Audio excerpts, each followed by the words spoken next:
beautiful people out there. I am Zuzu Maman and this is Leading Men. On Leading Men, we bring to you motivational speakers, inspirational speakers, and people who would impact your lives positively. Today is not an exception because I am here with an amazing personality who I know you would love to meet. It's no other person than Chief Chukwuemeka Ezefe. And who is Chukwuemeka, Mr. Chukwuemeka, or Chief Chukwuemeka Ezefe, as he is popularly known, Okwadike? We will be meeting him shortly, so don't go anywhere because it promises to be fun, entertaining, educative, and very, very much informative. We will be right back. Please stay with us. The Leading Man, a television program, provides a platform for powerful, influential, and successful people. It allows them to share their ideas, secrets to success in leadership, business, career, and profession, as well as lifestyle in order to mentor others. The Leading Man aims to close the leadership gap around the world and encourage the next generation leaders. The Leading Man, showing on this station every Saturday at 10 a.m.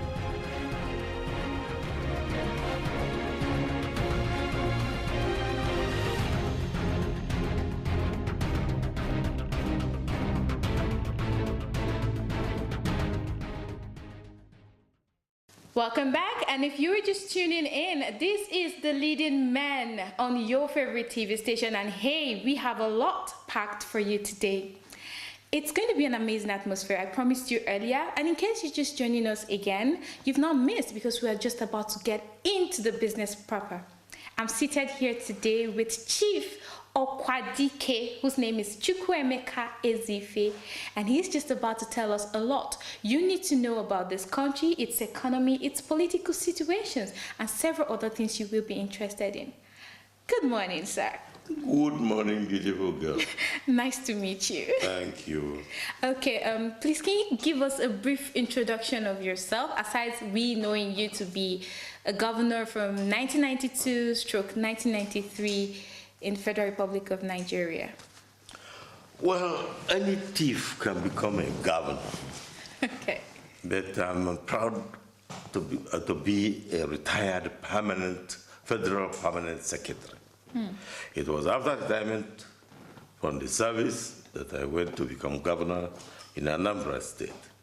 And I went to become governor in Anambra State so as to be president of Nigeria. But it didn't work. Okay. Can I quickly give you this very tricky question? Why did you think it did not work at that particular period? Well, I must tell you, we were not ready for conviction politics. There has to, in those days, even in those days, there had to be a lot of money. Okay. And for me, I was just selling ideas, no money. Okay. So I'm also aware that you became a presidential aspirant in the year 1997 and 2003, respectively. So had it been you became the president of the Federal Republic of Nigeria, what is it you would have done that you think the federal government is not doing? What would you have done that would have made a difference? Well, it wouldn't have been the same Nigeria. The present Nigeria is a total, comprehensive, woeful failure. We failed man. We failed God with this Nigeria. Let me explain. God gave Nigeria everything to become a superpower among nations. Our climate is fantastic. Equable. You don't have what you have in America. They say Harvey, Emma, this or that, and people are devastated. Suddenly, a dry land becomes a river. In Nigeria, our geophysical structures are strong, solid. No volcanoes, no earthquakes. No earthquake. You talk about resources. If it is plant, any plant grown any part in the world can grow in Nigeria. If it cannot grow in my village, Ibuku, it will grow in Gembu, in the northeast. Then animals. What don't we have in terms of animals? Exactly. Minerals, from gemstones to iron ore to cement, limestone, everything we have it. and we have it. No country can take pride over Nigeria in terms of endowments by God. So, we are the greatest, largest concentration of blacks on the face of the whole earth. God has a purpose for all this.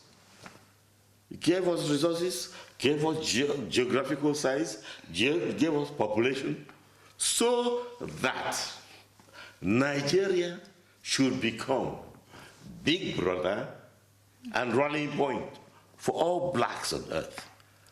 And by developing the resources, we raise the prestige, dignity, and respect of all blacks. And finally, wipe away the shame of slavery from the face of blacks. Have we done that? No. Clearly, it has been total failure. That's why I say Nigeria's development has been a total failure. Failure of man, failure against God. And man has been messing up God's design for greatness. Wow, interesting. And talking about failure, what is your take on the political parties in Nigeria as regards the issues we're having in the internal party democracy? First, internal party democracy does not exist in Nigeria. What we are doing is fraud. If you know this person, you know that person, or pay this person, pay that person, you get the ticket. Nobody cares for due process, propriety, justice as fairness, or even equity. This is our problem. Corruption. Okay, Chief, sorry to cut you short, but you know, you're talking about failure, and that's what is bringing me to this question right now, which is, there has been this, you know, trending issue that corruption is being fought in Nigeria. Do you think, with what has been going on over time, corruption has been accurately tackled? What is your take on this? And what do you think if it is not? Because it's a two-way thing. It's either it is being tackled, or it is not. Or rather, it's on the process of being tackled. What is your take on this? I was very proud and happy when President Buhari came up with anti-corruption policy. Nigeria needed it badly. But it hasn't gone well. The anti-corruption became selective. Eventually, it was really abandoned altogether. And the greatest corruption was in the presidency. That is under the government of Muhammadu Buhari. Under the government of President Buhari, okay, corruption is worse now than it was under the previous government. Yes. Look at, I mean, the presidency is leading corruption. Things, you have read them. Look at the NNPC, and they go to London to get approval. When somebody is head of the NNPC, chairman of the board, and junior minister. So it is not a matter of shouting Buhari or his cabal. It's a matter of a society that has been destroyed by corruption. It is not high-level affair now. It is every level affair. corruption has eaten deep into every fabric of society, whether it is the mosque, the church, the trade union, the market union, police. They will see them testing the money they grant from people. So corruption is a major, very major problem of Nigeria. And unless we have a rethink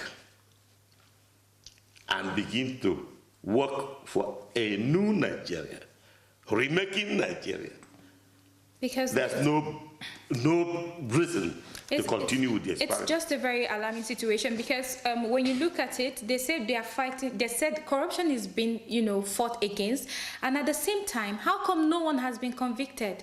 It's a question that I've been pondering in so many people's heart.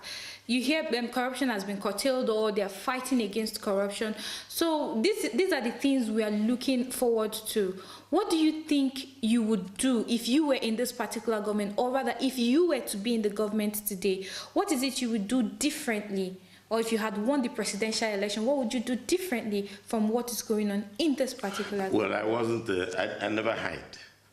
I gave my own solution. I didn't even talk about conviction and non-conviction.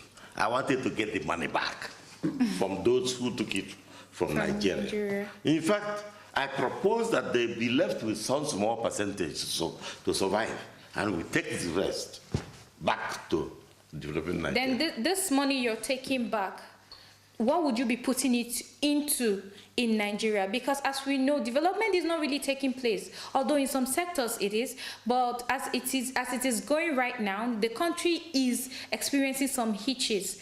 So with this money that has been withdrawn from people as a result of corruption, what sector of the country would you put it into to make development takes place in that particular area? Well, your question is very intelligent. Thank you, sir. I don't know where any kobo that has been recovered has been put. We don't know. If maybe you people in the press know. No, we don't. But what is most important is that we recover this money and put it straight into developmental projects, infrastructure development, agriculture, industry, and things that impact on the lives of the people. Chief, so that we'd like people you to give us examples. We want to know, we want you to mention them, like list them out. Where exactly? What sector exactly? You know, it is not done that way. I'm an economic planner for Nigeria and other countries. You will study the needs, prioritize them, and then begin to invest in the most urgent ones. Roads are part of infrastructure. But the most important, as far as this country, Nigeria, is concerned, is power. We are so backward in power production. Today, this light can go off any minute. I'm not even sure whether we are using NEPA because I have a solar power, both in the office there and here. So I will not know when the power goes off. But if it stays out long enough, the solar power will go too. You know, go to Onitsha, go to Aba, go to all the other places where our people are working, around the whole Nigeria. We work everywhere and we don't hide what we do. Everyone can copy us. But without power, progress is very limited. Exactly, it is. And this brings us to I want us to touch every aspect of this country that we are facing serious problems right now. Now, looking at the Niger Delta region, these hostilities that has been going on, how do you think it can be tackled in Nigeria? Because so many lives have been lost. The government have been doing something about it, but regardless, we've not really seen effective results. What do you think should be done to stop these hostilities? Well, the government is encouraging hostilities, not reducing it. Wow. Python dance, how many people did the pythons swallow? How many young men were swallowed by the pythons? The Niger Delta problem has been there, and God brought Yaradua, who tackled it frontally, and it went down. But somehow, the present government doesn't seem to be interested in the welfare of the people. Look around. But I must tell you, before you think we should be all crying, God has very mysterious ways of doing his things. I believe God is looking at Nigeria favorably now.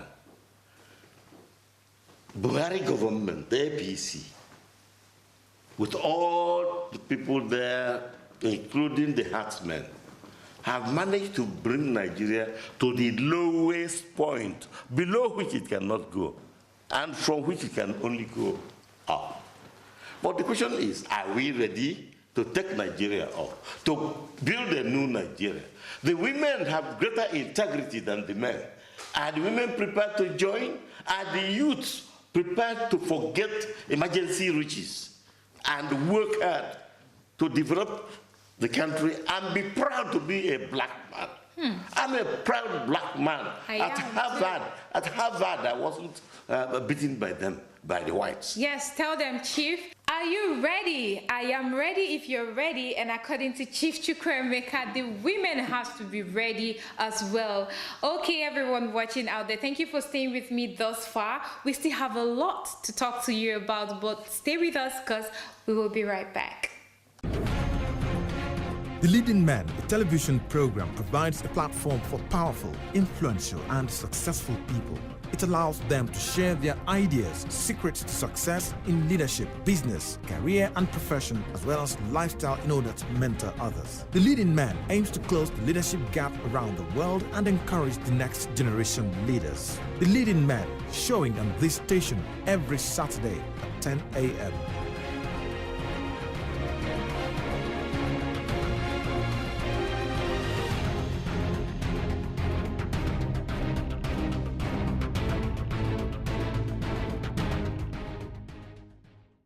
Welcome back, and if you are just tuning in, this is The Leading Man, and I am standing here, or rather, I beg your pardon, I am sitting here with a leading man who has been talking to us about several things we need to know about the economy, the country, its progress, as well as things we should work on to see that development takes place. I'm still here with Chief Chukwuemeka Ezife, who was the former governor of Anambra State in 1992 through 1993. He was also a presidential aspirant in Nigeria in 1997 and 2003. So far, we've talked about development, we've talked about political parties in Nigeria, we've tackled corruption, but right now we are venturing into this insecurity level we are experiencing in Nigeria, how it can be tackled, as well as the necessary precautions to be taken. Ms. Chief Chukwuemeka, back to you now.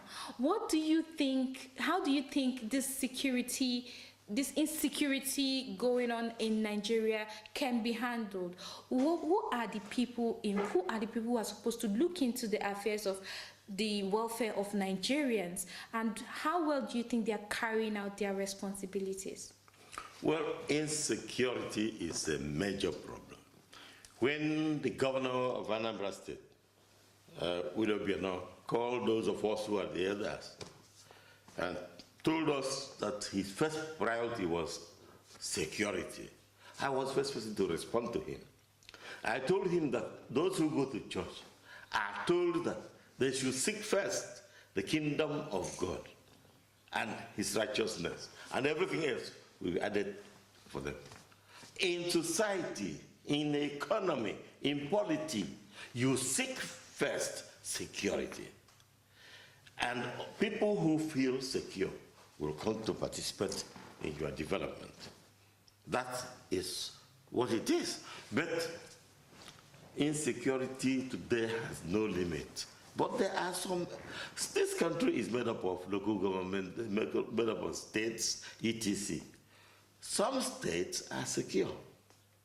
What have they done? Go to Anambra State. Formerly, before the present regime, we were doing palm wine carrying, something as serious as palm wine carrying in Abuja, in Lagos, which is abomination. Right now, we are doing palm wine carrying inside Anambra State. We go for holidays, Christmas and New Year, and Easter, New Year, and enjoy. You go on weekend, no longer hiding in Asaba and smuggling into Anambra coming back. What did they do? There was a resolute decision to deal with insecurity. Okay. At the federal level, we don't see any action.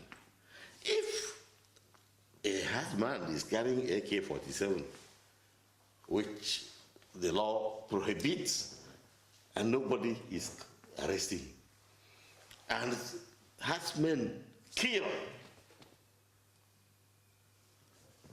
Recently, you must have seen in the WhatsApp, herdsmen going to where people store the yams, brought out the yams, cut them up for the cows to eat. This is the height of irresponsibility, insecurity, and impunity. And the government does nothing about it. How many people will see that and believe we are still in a country that has any claim to legitimacy? Well said, Chief. So right now, what is your advice to those out there, that is the youth out there, especially those who want to venture into politics and see that development takes place in the country as well as the federal government? My advice is this: be ready to rescue Nigeria.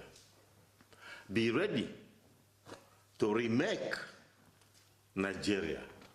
Be ready for a new Nigeria.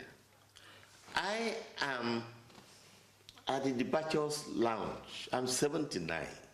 I cannot go for president. But I'm interested. I have children. I have friends who are younger.